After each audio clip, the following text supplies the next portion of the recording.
Lucky girl syndrome is a concept or trend going around on social media. It can definitely be applied to guys too. Lucky girl syndrome just sounds better than lucky boy syndrome. I don't make the rules, guys. But what does lucky girl syndrome even mean? Well, it's based on the idea that you can attract more luck by believing you are lucky, and that repeatedly telling yourself and the universe how lucky you are brings more luck and blessings into your life. Now, this concept might sound very familiar because it is a form of manifesting. And I would say a very digestible, easy to do method that can be a lot of fun. About a week and a half ago, I was specifically thinking about lucky girl syndrome and how things were just clicking in my life. And so I went and picked up Dalen from daycare, and I had to make a right-hand turn and then an immediate left-hand turn. First of all, there was no traffic and I was able to just pull right out. And then right as I got up into the left-hand turn lane, the light for the left-hand turn lane turned green. So I was all in one motion. I was able to turn right and then turn left, and like everybody around me was like having to wait. And, and I said to myself right there in the car, I do this sometimes, I said, lucky boy syndrome right there. And I smiled and I just was like, yeah, like, you know, just feeling it. And I was driving down the road, and our house is about 7 minutes away from the daycare. And so just a few minutes later, as I was getting close to our house, I noticed lights in the rearview mirror. And I looked behind, and there was a motorcycle cop. My first thought was, I don't know why I thought this, but my first thought was, maybe this car has been involved in something that, like, cause I was like, I didn't do anything. Like, maybe there's some mistake. The license plates are like, you know, they accidentally linked it with something else. I don't know why I thought that, but the policeman comes to the window and he was like, to the neighborhood. And he was kind of forceful. It's like, okay, so the neighborhood he pointed to was actually my neighborhood. So I pulled in the road, and then I noticed that there was two of them. There was two motorcycle cops. He goes, hey, did you know it's a school zone right here? And the school zone's for 20 miles an hour and you were going 29. I was like, oh, gotcha. I completely spaced it. I was like, I live right here, and I was listening to music and I completely forgot it was like within school hours right now. So he asked for all my paperwork and stuff, and I remember just feeling at peace. I had forgotten about lucky boy syndrome just a few minutes earlier, but I remember just feeling at peace. I was just like, you know what? A school zone, I don't know, that's something I can respect. I definitely just felt at peace about it. Side note too, my older sister and I have never gotten a car ticket, ever.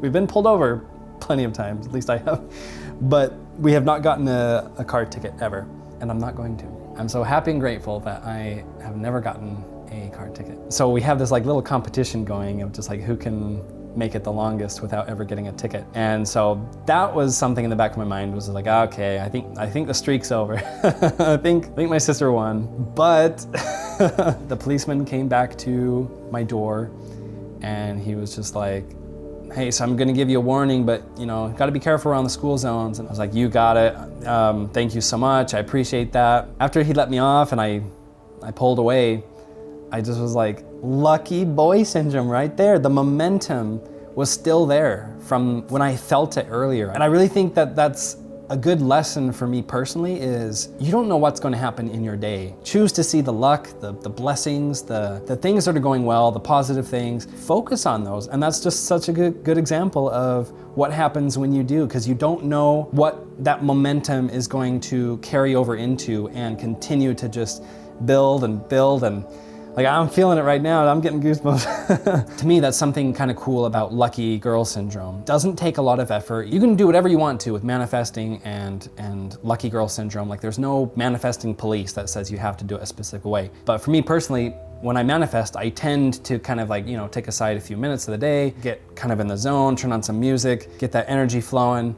But with like lucky syndrome, it just seems kind of like more quick. Think about it and smile and feel pumped up. Having it be kind of quick and easy like that is more helpful while driving and out and about. And guys, it's all about the mindset behind this. Like, obviously, lucky syndrome and manifesting is not going to take away the things in life that help us to grow and get better. Those things are still gonna come. This is a mindset to help you choose love more and not be so passive about our day and letting it kind of control us. How you see yourself and how you are feeling is a big part of what's going to shape your day. If you're saying to yourself, oh, I can't do that, can't do this, you're right, you're not gonna be able to. If you go out there and you're just like, I have an abundance of good luck that comes my way, or I am like a walking luck magnet. It seems like everything I touch, it turns to gold or just works out for me. More and more in your life, that will be your reality, which is crazy to think about. So often we are just limiting our own minds. I'm not lucky, I'm not privileged, I was born with this, or my parents did that, or my boss said this about me, or the government did this.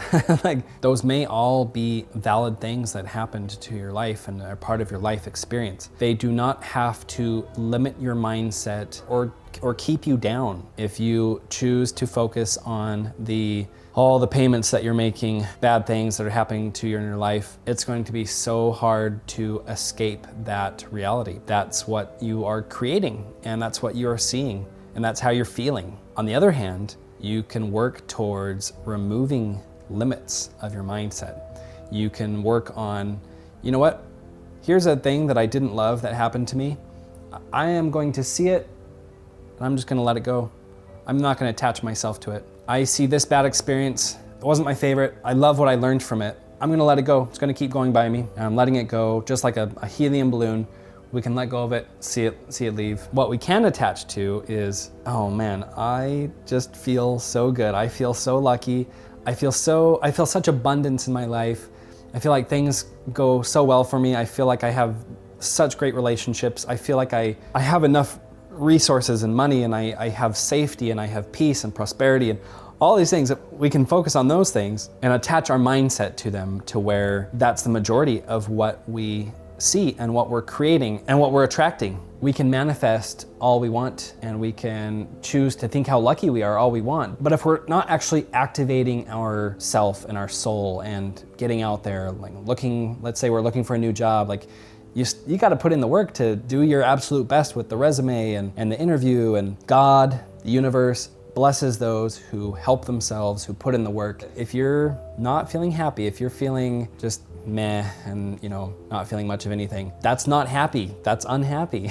So these are ways that we can choose to feel, choose to create, choose how we see our lives around us. I think a huge benefit of lucky syndrome is the self-perception that it creates in yourself. How often are we feeling deserving for wonderful things? How often are we thinking about how awesome we are? And you know what I mean? Like, not in an egotistic way, but just a healthy dose of self-love. And I think that when you are going out there with just thinking about how lucky and blessed you are, I think that's a great thing for your self-esteem and just knowing that you are deserving for all the good things. So what about the how of lucky girl syndrome? How do you actually utilize this? What are the practices? Well, there are multiple ways you can do this. They go hand in hand with manifesting. One of the most popular, powerful ways that you can easily get started is through a vision board. Your vision board is where you are putting down and creating images and feelings of your thoughts and desires and the things that you want to manifest in your life. You definitely want to put your vision board somewhere where you're going to see it, but then I would even go a step further and make sure you look at your vision board at least a couple times a day for maybe a couple minutes and feel those feelings as you see the images and you see the things you've written down, some things, like read them, feel them, look at them, and do that a couple times a day and really utilize your vision board, not just have it hanging there on the wall and you glance at it every now and then. Another method to incorporate lucky syndrome is to write down a list of goals and dreams. And even if you've written them down before, if you're feeling like it, you're feeling in the zone, write them again, look at them again, get excited. I've said it before and I'll say it many more times on this channel. Writing down your goals and dreams has such a power to it that I don't even know how it works, but it works.